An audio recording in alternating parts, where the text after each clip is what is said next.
friends, and welcome back to my channel. Guess what? My hair is red. Isn't that fun?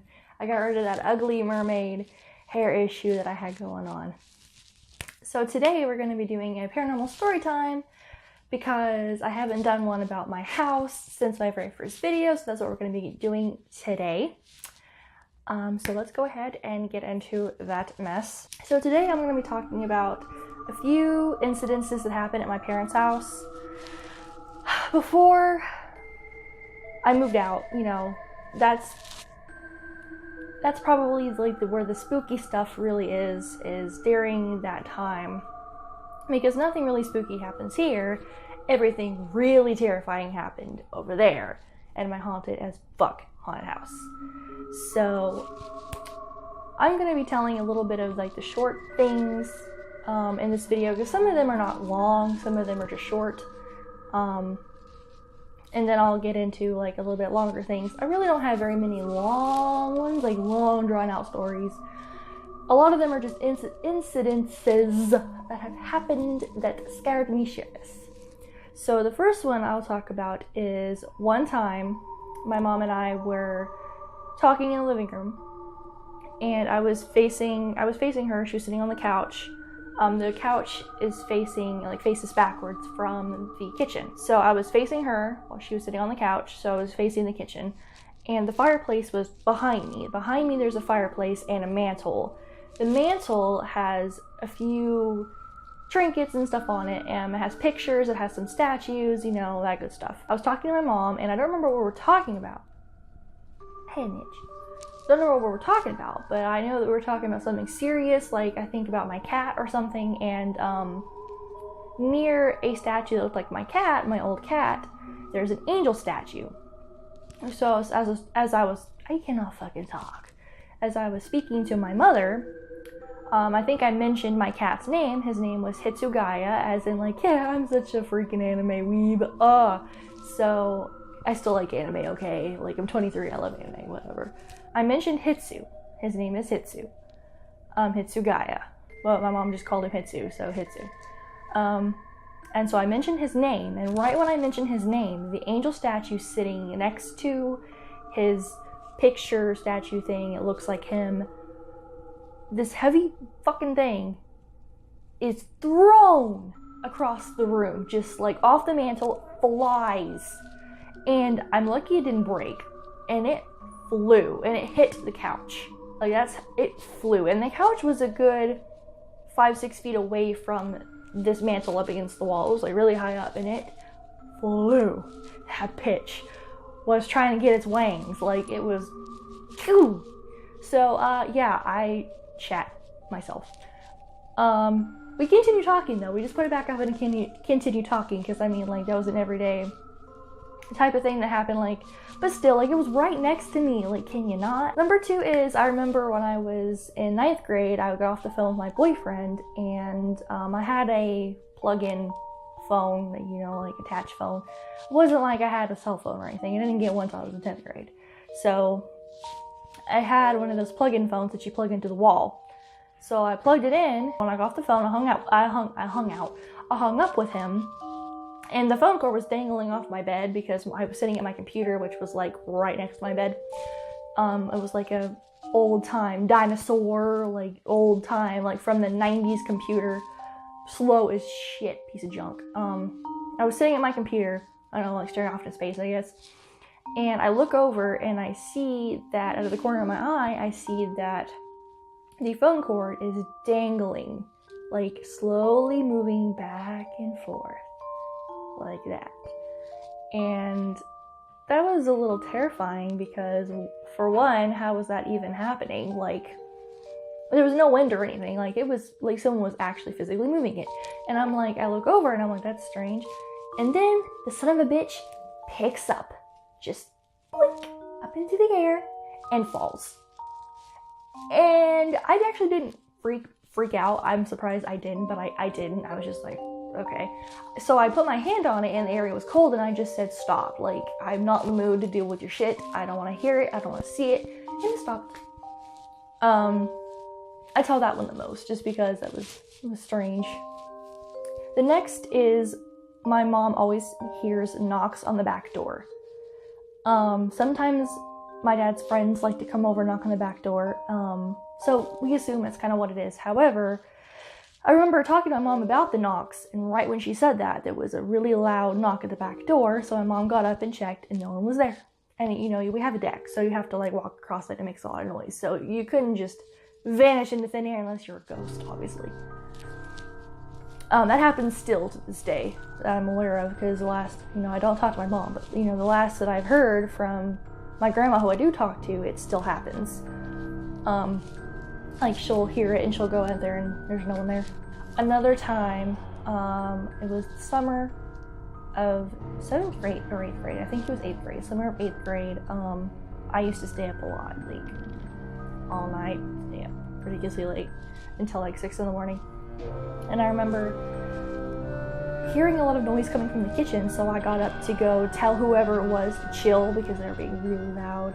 So I opened the door, I walk into where there's a hallway. So after I come out of my room, there's a hallway, walk down the hallway, and I take a left, and then the kitchen entry would be there, like in the living room and all that. So I was gonna go tell my dad, because it sounded like my dad. It sounded like he was messing with the boxes, like the cereal boxes. You know, when you open them, they're like really loud and bags and jiggling. So that's what it sounded like. So I was gonna go tell him to like knock it off because it was loud.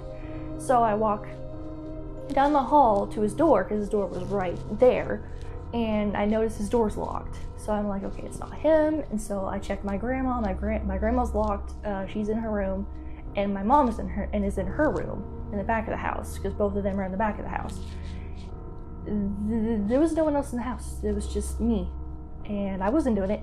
So, and it was loud. It kept going. Like there was so much noise. It was bags were being opened and tossed. Like it was loud. And I noped the fuck out of there.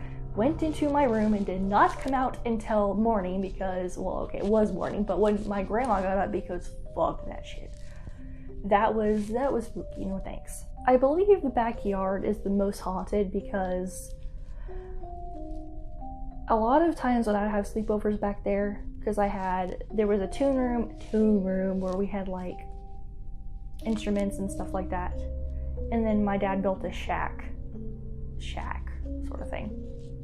So I would have sleepovers either in the shack or in the tune room. And I remember me and my friend were in the tune room, and the doorknob, like it was really late at night, we were talking like 3 or 4 in the morning, the door was locked because I didn't want to chance anyone like walking in on us or whatever, doing whatever. So I locked the door when we were in there, because you can lock it from the outside and the inside. So I locked it so that no one would bother us or whatever.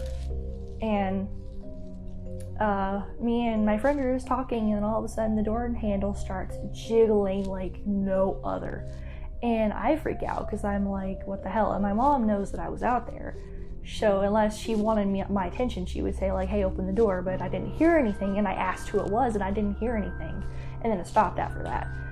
So I waited a little bit, like maybe 30 minutes, and then I came out and I asked my mom, like, was that you? And she said, no, I haven't been back there. And I was like, well, was that my dad? And she said, no, he's been in there. So yeah. We hear, whenever we would have sleepovers, I would hear weird shit, like people walking on the patio. Like you would hear that just all night.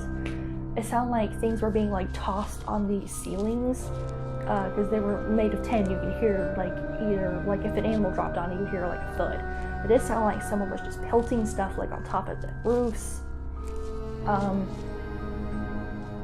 Weird noises, like strange talking noises all night, and that was an everyday occurrence, which is why I hated being back there. And another occurrence with the shack is, this goes into Annie, if you have seen my first Paranormal? Yeah, the doppelganger little girl.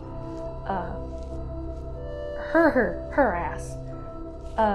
Because she's a little girl, I'm pretty sure. My mom has seen her, and she talks, because I've actually had recordings of another little girl singing over me, because I'm a singer, so I had recordings of her singing over me when I was little, like really little, before I even really understood. This goes into Annie. So I remember going into the shack. I went into the shack one day, And in writing in dust on the TV that was sitting in there was written, "I'm here," in what looked like kids' handwriting, and it scared the shit out of me. For one, because my dad can't actually write anything, like his hands shake, and it was legit, it looks like a 4-year-old wrote it because it was so childlike.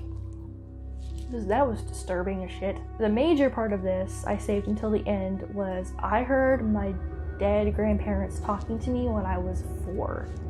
I didn't realize that this is what it was until I got older, but when I was 4, this is probably the earliest I remember hearing this, but up until I was at least 6 or 7, I would hear talking in my room. I specifically remember a woman and man talking, and I remember the man said something, which I believe is my grandpa. I believe that was my grandpa, and the response was my grandma. So, my great-great-grandpa, you know. I heard someone say something, and then an instant response, and it was really loud. It was like over me, and it wasn't any voice that I could ever recognize. It was not a voice that I'd heard before. It wasn't my mom or my dad or my grandma. This was different voices. And I remember when this person said something, the other person said, "Shh, she's trying to sleep," or "Be quiet, she's trying to sleep." I remember she's trying to sleep and the way it was said. And actually, when I got older, I actually started telling it to stop, and they would be quiet. Or things would fall in my room, and I would just tell it to stop, and it would stop. Like it was trying to get my attention, but I would tell it, "Hey, stop," and it would stop. That was my paranormal story time for today, because I have plenty more. So if you want to hear more, leave a comment down below, and also give this a thumbs up, because I mean, hello, give me a thumbs up anyway, because it obviously helps. Like, obviously, thumbs up really helps. So give me a thumbs up, and don't forget. There's stuff on my phone. And don't forget to subscribe, because subscribing also really helps too, because then you're gonna know when I upload, because you can click the bell icon and click give me notifications, and then you'll know, so you'll never miss a mono bullshit thing. So thank you for joining me, and also don't forget still that the giveaway is still ongoing. So if you would like to participate in the giveaway, make sure you share, and when I get 100 subs, you will be in automatically, if you comment anyway, when I'll give you the details when it comes, don't worry, of what you can do. It's random, it's not to the 100th person. So don't forget that is still going on, and let everyone know, because it's a huge makeup giveaway, because I love makeup, and that a lot of other people do too. So thank you for joining me, and I will see you later.